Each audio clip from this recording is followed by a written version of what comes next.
자, 오늘 우리는 사실 힘겨운 시대를 살고 있습니다.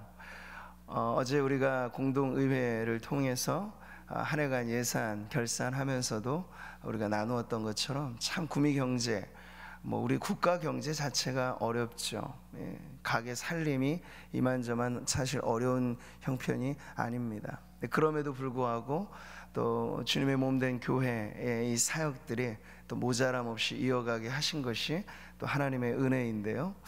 이런 고난의 시대를 살면서 오늘 욥기는 우리들에게 참 묵직한 메시지가 됩니다. 울림을 주는 그런 말씀이 되는 거죠. 자, 우리가 보통 사실 아이들이 태어나거나 어린 자녀들이 있고 또 때때로 서로에게 축복을 해줄 때 즐겨 부르는 축복송이 있죠. 당신은 사랑받기 위해 태어난 사람. 지난 토요일도 돌잔치 있고 해서 감사 예배 때 이 찬송으로 축복해 주었는데요. 만약 바꿔서 이제 갓 태어나고 돌 지난 아이한테 가사를 이렇게 바꾸면 어떨까요? 당신은 고난받기 위해 태어난 사람. 근데 의미적으로는 틀리진 않아요. 근데 조금 하죠? 이걸 듣는 부모 입장이 마음이 좀 심란해지지 않을까? 나 같은 죄인 살리신 주은혜 놀라워. 이건 참 은혜로운 간증이죠. 근데 누군가 우리를 향해서 너 같은 죄인 살리신 주은혜 놀라워 하면 괜히 마음이 좀 맞는 말이긴 한데 좀 이상하다 느껴지는 게, 왜냐하면 우리의 마음 이 본성 자체가 어떤 이런 부분에 있어서 쉽게 받아들여지기 어려운 거예요. 왜냐하면 고난이라고 하는 건 다른 누군가의 멋진 고난을 통과해낸 그런 영웅담 같은 신앙 간증이 우리에게 은혜가 됩니다. 근데 내가 그 주인공 되라고 하면 이거 선뜻 하나님 앞에, 하나님 제가 한번 그 고난의 하나님 역전 드라마의 주인공으로 캐스팅됐으면 좋겠어요, 자원하기란 쉽지 않은 거죠. 근데 여러분, 욥기를 보면 역사상 실존했던 인물, 아무런 사람들은 대개 아브라함 시대로 추정을 합니다만 그 욥이라고 하는 인물은 바로 그랬어요. 고난받기 위해 태어난 사람이라고 불러도 틀리지 않을 만큼 엄청난 가혹한 이 고난의 풀무불 속에 들어갔던 인생이죠. 그의 인생 역경이 정말 그랬습니다. 그러다 보니 욥은요, 너무 지치고 고난하고 힘들어서 이렇게 자신의 삶 자체를 저주합니다. 어떻게 해요? 그 후에 욥이 입을 열어 자기의 생일을 저주하니라. 참 끔찍한 일이죠. 그만큼 지금 욥은 그 당한 고난이 너무나 힘들고 어렵다 느껴지는 거예요. 죽고 싶은 마음이 있다는 거예요. 여러분, 우리나라가 사실은 좋은 것으로도 세계 1등 하는 게 많이 있지만 좀 부끄러운 세계 1등도 많이 있죠. 한 13년간, 작년은 아마 좀 순위가 바뀌었다고는 합니다만 꽤나 오랫동안 OECD 국가 중 자살률 세계 1위, 인구 10만 명당 26점 몇 명이라고 알고 있어요. 근데 이걸 10만 명당 하면 벌써 범위가 늘어나죠. 체감되지 않습니다. 하루 평균 36명꼴로 자살을 한다는 거예요. 한 시간에 한 명 이상이 끔찍한, 스스로 해서는 안 될 극단적인 선택을 하는 게 바로 우리나라라는 거죠. 사람들이 그만큼 살 소망이 없다는 거예요. 죽고 싶은 마음을 억누르는데 더 이상은 못 참겠어서, 여러분, 죽음을 선택하는 사람들이 한 번에 우발적으로 하는 경우도 있지만 대개 모의 실행을 합니다. 엄청나게 서로. 그래서 그런 사이트도 있다 그러잖아요. 어떻게 하면 고통스럽지 않게. 아주 이런 별의별 되게 망측한 일들이 지금 일어나고 있는데요, 우리가 그 내면을 들여다보면 그만큼 이 나라가 정말 마음 가운데 살 소망을 잃어버린 사람들이 너무 많다고 하는 것이죠. 교회 안에 속한 성도들은 전혀 그것과는 무관해야 하겠지만요, 아마도 실제로 그런 것은 아니더라도 마음에는 욥과 같이 내가 이러려고 태어났나? 하나님, 저를 이러려고 예수 믿게 하셨습니까? 이런 심정이 있는 성도들도 꽤나 있을 것입니다.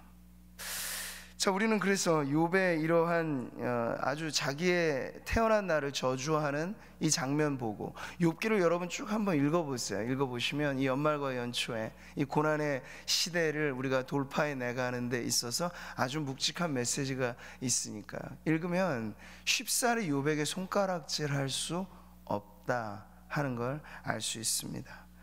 만약 누군가 하루아침에 부도가 나버렸어요. 그 전까지는 정말 완전 극과 극이 이럴 수가 없는 거예요. 엄청나게 호의호식하고 부귀영화를 누렸던 사람이 정말 하루아침에 땡전 한 푼 없어서 길가에 내몰렸다고 해보세요. 그거 감당이 되겠습니까? 물질은 그렇다 쳐요. 애지중지 여겼던 자식들이 하루아침에 그것도 같은 시기에 비명행사, 생죽음을 당했다. 이거 감당할 수 없는 일이죠. 욥이 그런 고난을 한꺼번에 사방에서 불어오는 이 환란의 바람이 그를 뒤흔들어 놓았던 거죠. 우리 중 누구라도 욥과 같이 이 고난의 주인공의 자리에 들어가게 되면 정말 죽고 싶은 마음이 들 거라고 하는 걸 우리는 욥의 이 고백을 통해서 동감하게 되는 거죠. 물론 욥은요 그렇다고 해서 죽고 싶은 마음의 고난, 절망을 느끼기는 하였습니다만 비루하고 끈질긴 인생 더 살아 무엇하나 하고 생을 끊을 결심을 한 것은 아닙니다. 그러니까 이 모든 것들을 가지고 우리가 이제 보게 되는 건 욥은 기도의 자리에 그 심정을 토로했다는 거예요. 그게 아주 중요한 부분이죠.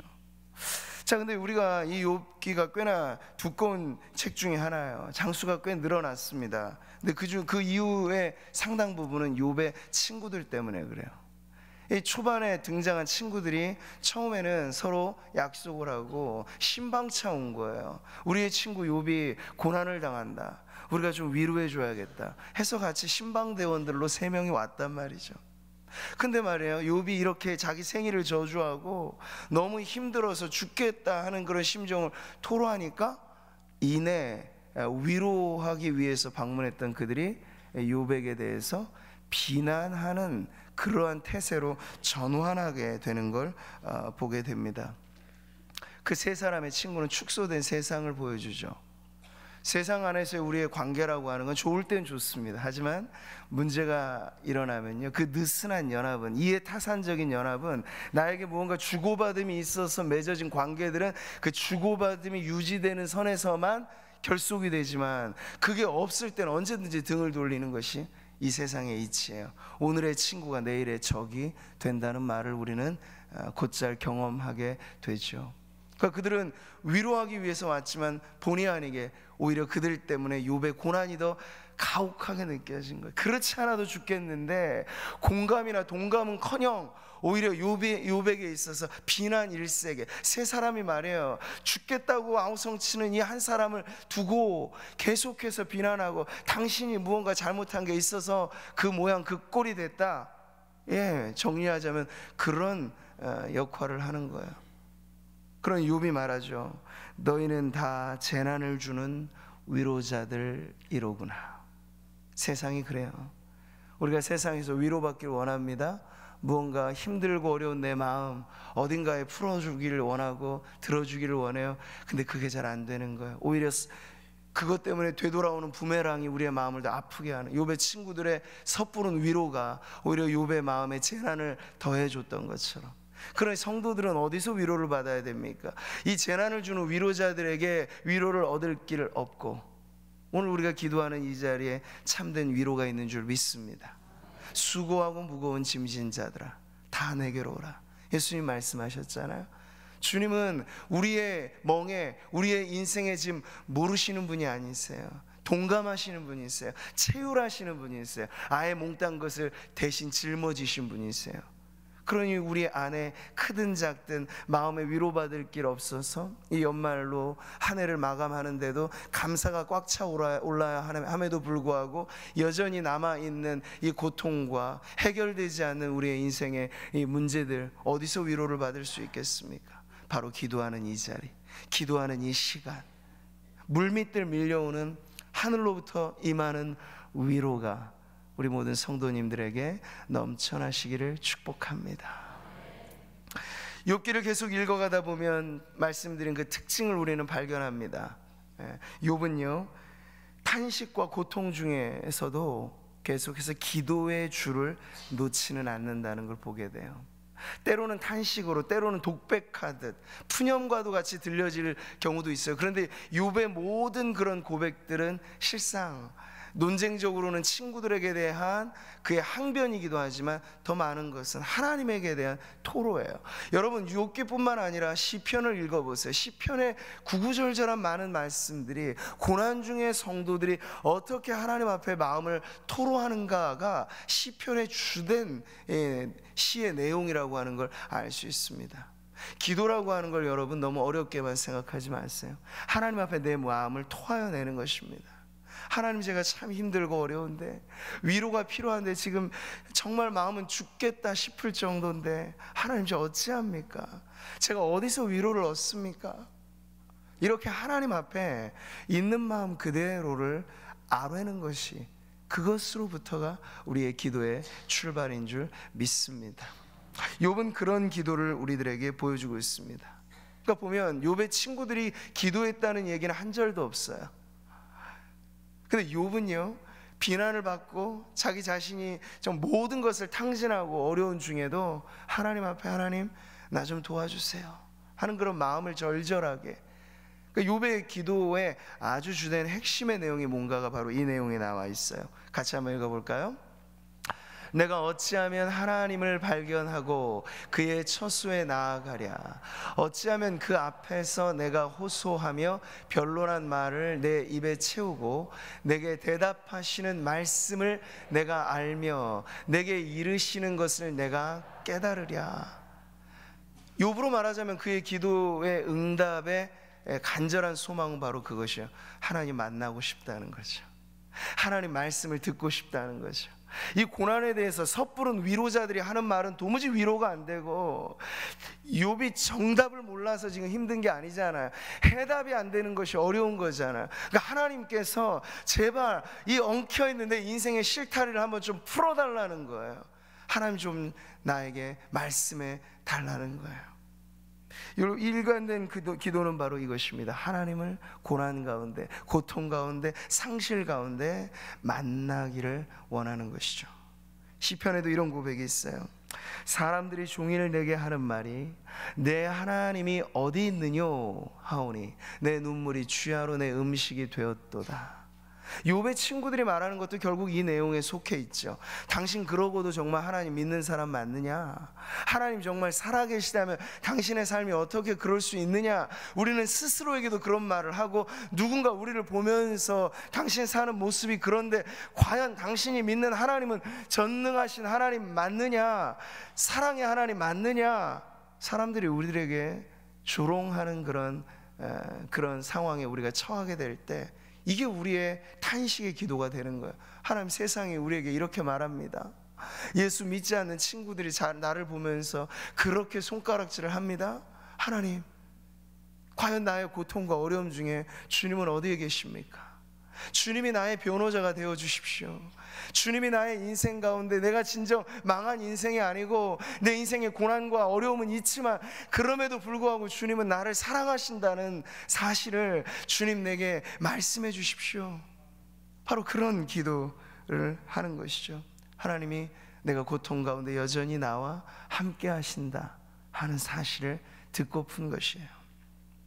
욥의 믿음, 우리가 욥기를 읽어보면 가장 아름다운 구절 중에 하나예요. 이 고통 속에 빚어진 마치 진주, 이 조개가 품은 진주라고 할까요? 그 고통의 흔적을 승화시켜서 조개로, 진주로 만드는 것처럼 말이죠. 이 욥기 안에 가장 아름다운 구절이 바로 이 말씀이에요. 같이 한번 읽어볼까요? 그런데 내가 앞으로 가도 그가 아니 계시고 뒤로 가도 보이지 아니하오며 그가 왼쪽에서 일하시나 내가 만날 수 없고 그가 오른쪽으로 돌이키시나 배울 수 없구나. 그러나 내가 가는 길을 그가 아시나니 그가 나를 단련하신 후에는 내가 순금같이 되어 나오리라. 그러나 내가 가는 그 길을 그가 아시나니 그가 나를 단련하신 후에는 내가 순금같이 되어 나오리라. 이 욥의 아름다운 믿음의 고백이 저와 여러분의 고백이 되기를 바랍니다. 특별히 연말쯤 여러 가지 인생에 꼬여있는 문제들이 아직 풀려지지 않아서 고통의 와중에 있는 분들이 계시다면, 욥이 그 고통의 한복판에서 고백한 거예요. 그러나 나의 가는 그 길을 나도 모르고 지금 친구들도 모르고 세상도 모르나 욥은 한 가닥 믿음의 실말 이 줄이 놓여지지는 않은 거예요. 그러나 주님은 아십니다. 고통 중에 내 눈에 주님 아직 배울 길 없고 답답한 내 심령 속 시원하게 말씀하시는 게 아직 깨달아지지는 않으나, 그러나 그럼에도 불구하고 나의 가는 이 길에 주님은 함께 하시고, 주님이 나를 빚으시는 이 시간들은 결코 소모되는 것이 아니라 진주를 품은 조개처럼, 그리고 숙련된 이 예술가의 손안에 있는 작품처럼 나를 그렇게 빚으시는 시간임을 믿습니다 하는 그 고백으로 우리 모든 성도님들 주님 앞에 믿음의 고백이 넘쳐나시기를 축복합니다. 오늘 이런 이 욥의 고백, 그의 기도를 통해서 오늘 우리는 이 새벽 한 가지 중요한 핵심을 발견하게 됩니다. 우리가 바람하지 않는 인생에 중요한 기적이 있다면, 그 중에 가장 우리에게 필요한 소중한 기적이 있다면 그게 뭘까요? 그것은 바로 하나님과의 만남인 줄 믿습니다. 욥은 꽤나 길고 어두운 터널을 지나갔습니다.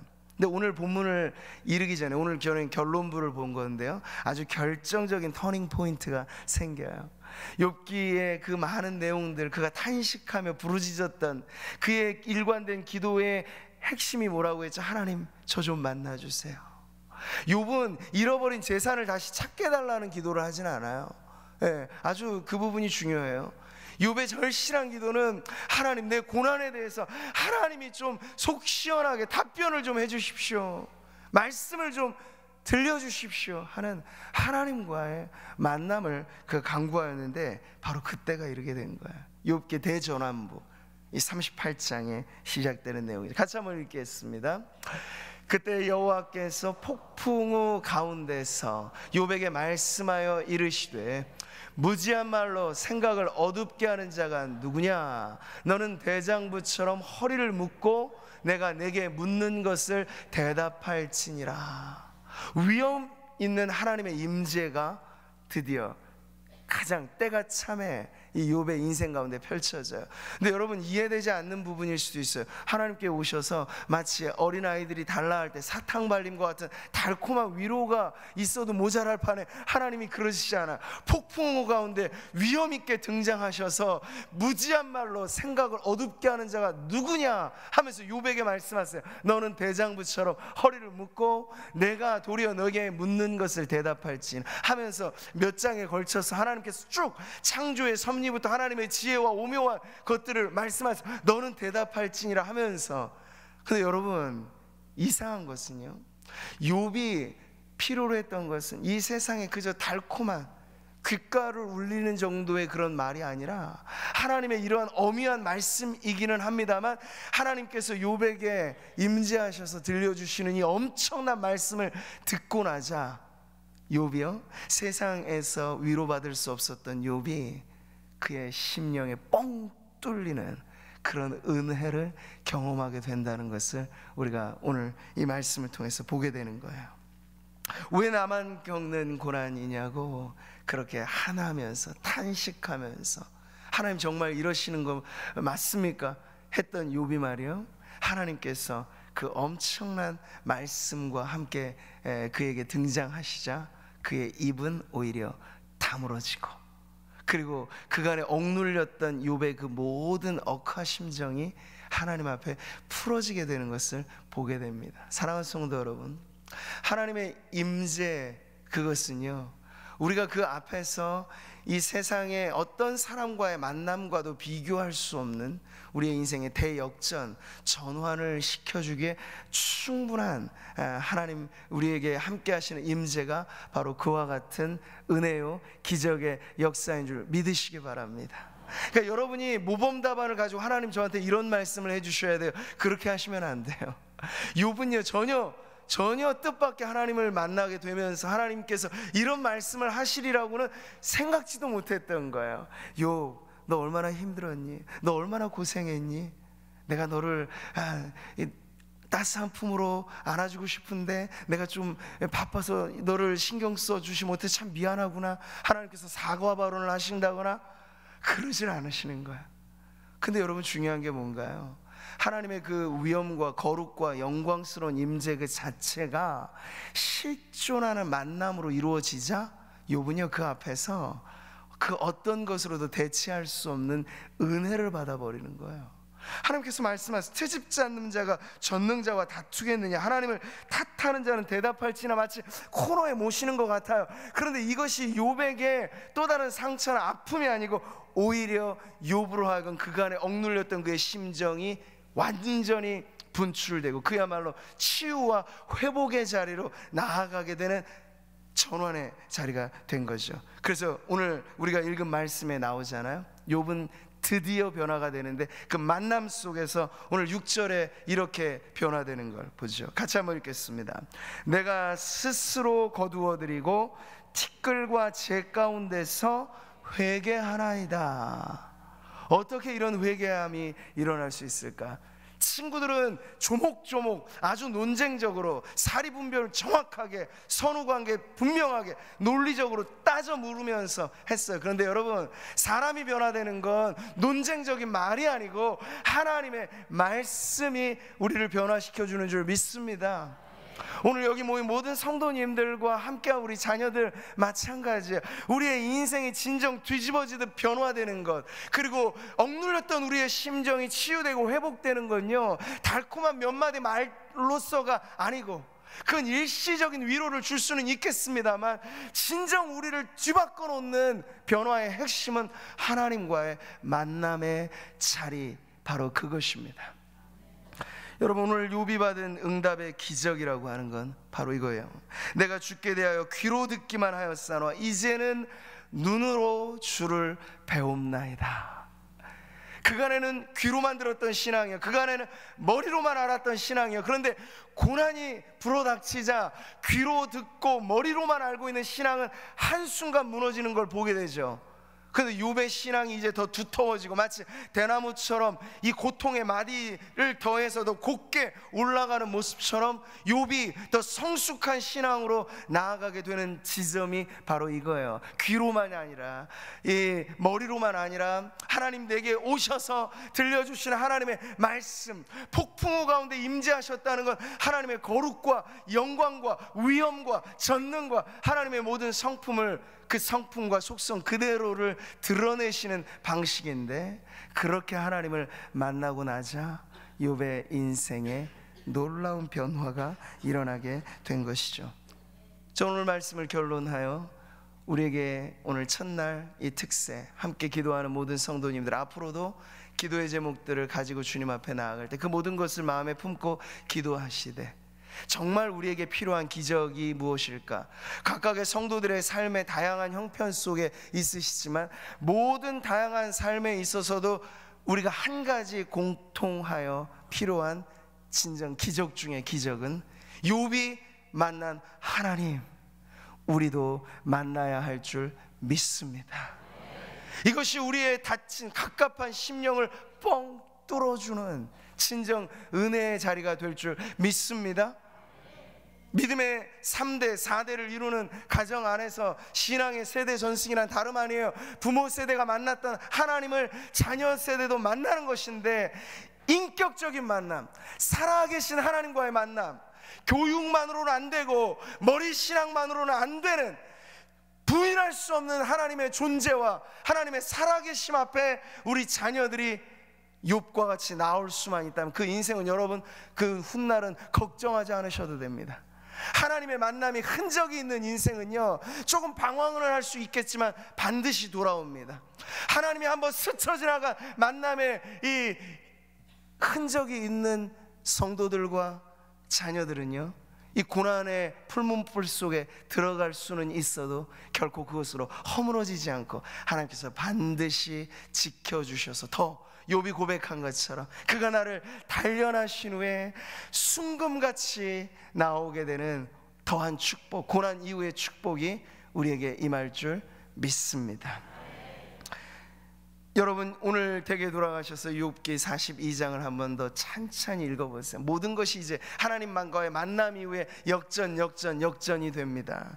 단적인 예로 여호와께서 욥에게 이전 모든 소유보다 갑절이나 주신지라, 이 말씀이 결론부에 나와요. 근데 이것 자체가 핵심이라기보다 이게 은혜가 되고 간증이 될 수 있었던 건 그에 앞서 폭풍우 가운데 임재하시면서 욥을 마치 코너로 몰아가시지만 진정 욥에게 필요했던 한 가지, 고난과 역경 속에서도 하나님과의 만남을 통해서 이해할 수 없었던 그의 인생에 꼬여있는 문제들이 풀어지게 되었던 하나님과의 만남의 복이 먼저 있고 그 이후에 그의 인생의 모든 이야기들이 풀어지게 되었다 하는 것을 여러분 잊지 마시고, 오늘 우리에게도 첫 번째, 우리에게 필요한 기적, 그것은 살아계신 하나님과의 만남인 줄 믿으시고, 오늘 이 새벽 그 하나님과의 만남을 위해서 간절히 기도하는 우리 모든 성도님들 되시기를 주님의 이름으로 축복합니다.